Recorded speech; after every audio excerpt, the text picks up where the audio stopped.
Hello friends, welcome to my channel. কেমন আছো তোমরা সবাই? আশা করি তোমরা সবাই খুব ভালো আছো। আমি সিনচি চলে এসেছি তোমাদের কাছে আরও একটি নতুন ভিডিও নিয়ে। আজকে হলো সিকিমের দ্বিতীয় দিন।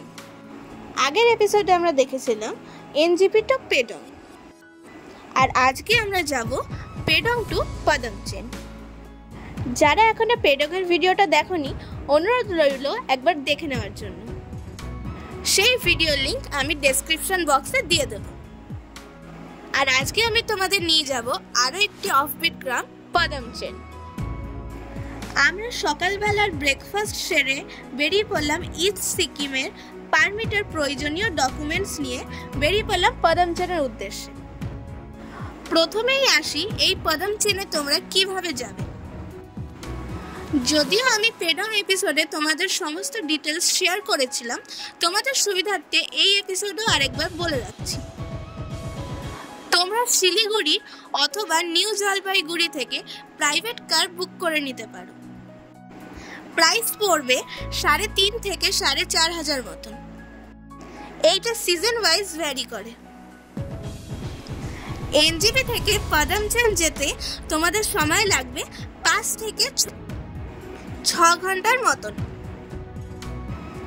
পদমচেনে যাওয়ার পথে তোমরা পাবে রংলি বাজার। এখান থেকে তোমরা মার্কেটিং করে নিতে পারো তোমাদের প্রিয় মানুষদের জন্য। ইস্ট সিকিমে একমাত্র শপিং করার জায়গা হলো এই রংলি বাজার। এইখানে জিনিসপত্রের দাম অনেকটাই কম, তুলনামূলকভাবে গ্যাংটক অথবা দার্জিলিং এর তুলনায়। এখানে একটা কথা বলে রাখি, তোমরা যদি জুলুক যেতে চাও, কার পারমিট করাতে হয়, সেই পারমিট তোমরা এখান থেকেই করে নিতে পারো। এই রুটের শেষ বড় বাজার হলো এই রংলি। আমরাও পদমচেনে যাওয়ার পথে এখান থেকে শপিং করে নিয়েছিলাম। এইখানে যে টুপিগুলো ছিল তার প্রাইস ছিল 100 টাকা করে। এইখানে ছাতাগুলো নিয়েছিল 200 টাকা করে।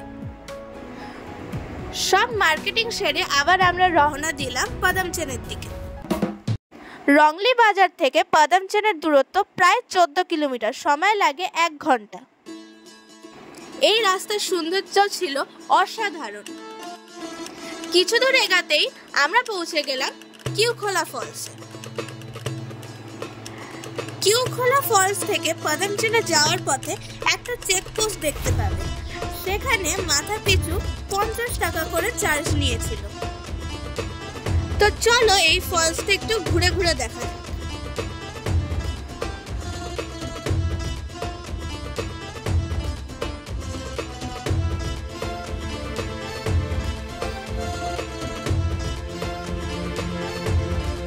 পদমচেন যাওয়ার রাস্তাটা এতটাই সুন্দর ছিল যে চোখ ফেরানো যাচ্ছিল। যেই দিকেই তাকাই সেই দিকেই যেন অপূর্ব দৃশ্য ফুটে উঠছিল। এত সুন্দর ভিউ দেখতে দেখতে আমরা পৌঁছে গেলাম আজকে রাত কাটানোর ডেস্টিনেশন পদমচেন হোমস্টে।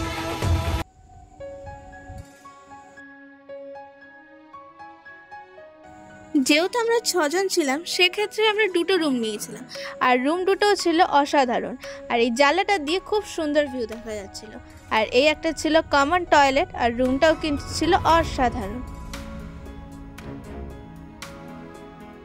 তারপর আমাদের খুব পেয়ে গেছিল খিদে, তার জন্য আমরা চলে গেছিলাম লাঞ্চ করতে। আর লাঞ্চের জায়গাটাও কিন্তু খুব সুন্দর ডেকোরেশন করা ছিল। তারপর সন্ধ্যে স্ন্যাক্স হিসাবে আমাদের দিয়েছিল ভেজ পকোড়া অ্যান্ড কফি।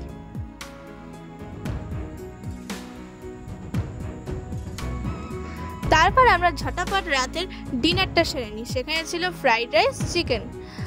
আর পরের দিন সকালবেলা আমরা কিন্তু ম্যাগিটা দিয়ে আমাদের ব্রেকফাস্টটাও সেরে নিই।